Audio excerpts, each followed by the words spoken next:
So this will be the review for the pay-per-view. So the pay-per-view review for Clash of Champions, which happened earlier on tonight. Hello again, everyone. My name, well, I suppose it's not important at this point, but my name is Workout Robert. At least on YouTube it is. My real name, Robert. That's simple. Anyway, friends call me Mocha, but I'm not here to discuss my many aliases and nicknames. I'm here to discuss the fact that Clash of Champions wasn't really that great of a pay-per-view. I have a couple reasons as to why. The main reason, of course, being because Kevin Owens and Sami Zayn were not fired. You see, these two have become sort of a thorn in my side, if you will. A little bit of a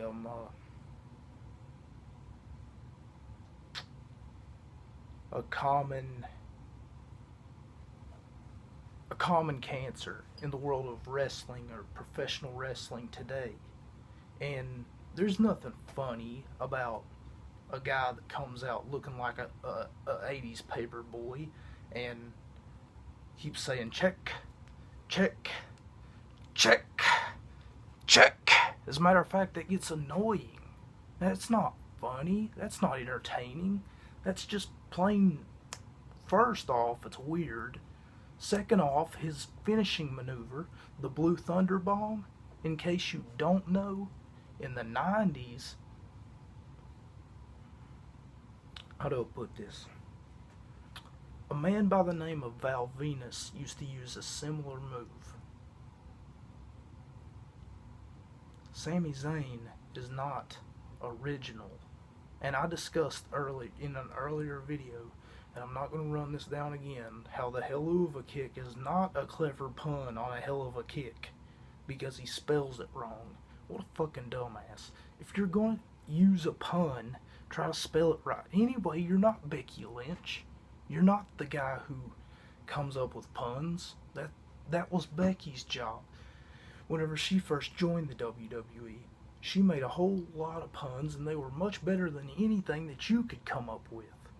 Sami Zayn.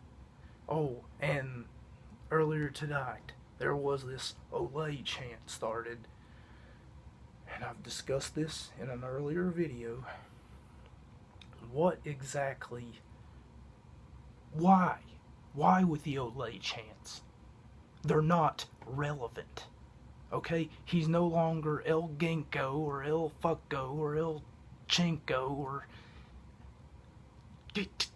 His Ring of Honor career is not relevant. Plus, the fact is, in Ring of Honor, he didn't win a single championship.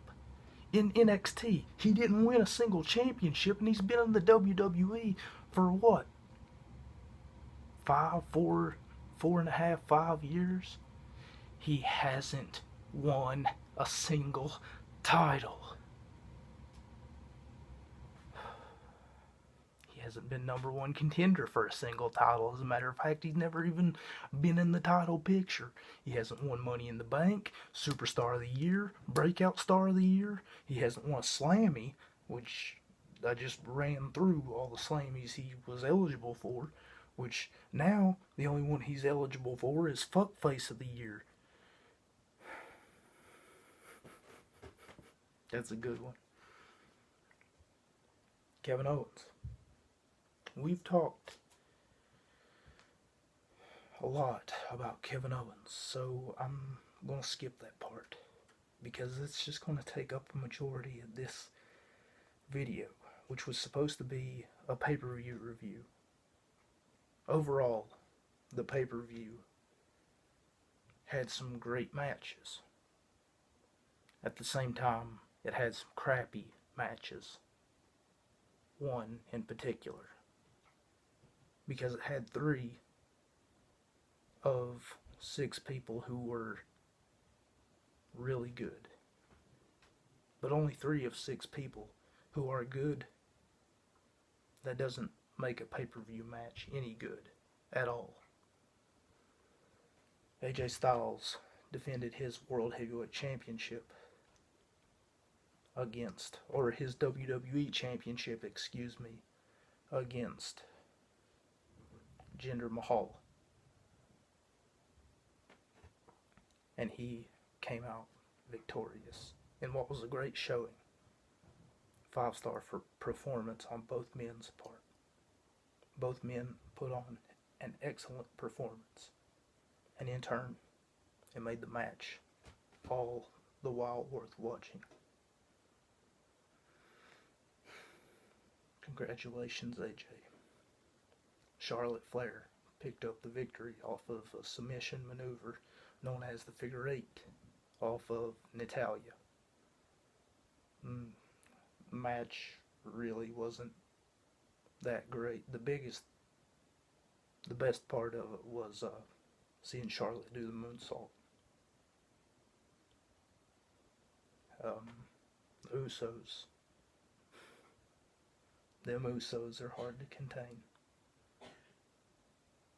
And the Usos picked up the victory off of 3 other teams, Rusev Day and Aiden English,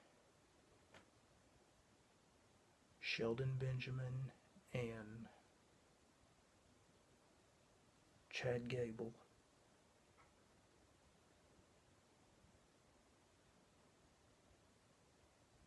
And the New Day. Almost forgot who the third team was. I'm bad for doing that a lot. The point being that these 3 matches tore the house down. They really did. They stole the show. Not to mention Mojo Rawley went up against his former best friend in Zack Ryder at the pre-show.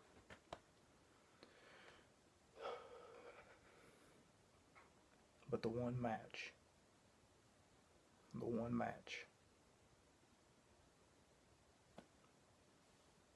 I knew, a small part of me knew that it was too good to be true, but I wanted to believe it. I wanted to believe that Kevin Owens and Sami Zayn could just fade away into obscurity, or for that matter, as Matt Hardy says, become obsolete. But nope.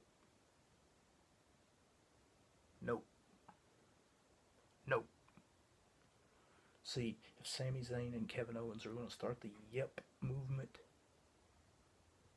then I guess it's time I start the nope movement.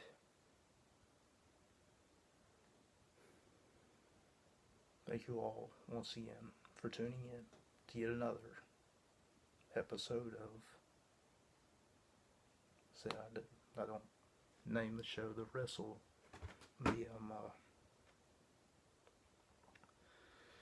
pay-per-view review, and follow me on Twitter, or don't. If you don't follow me on Twitter, leave a rude comment below and tell me why. Tell me what makes me a dumbass. But that's all from me, and at P1StylesX on Twitter.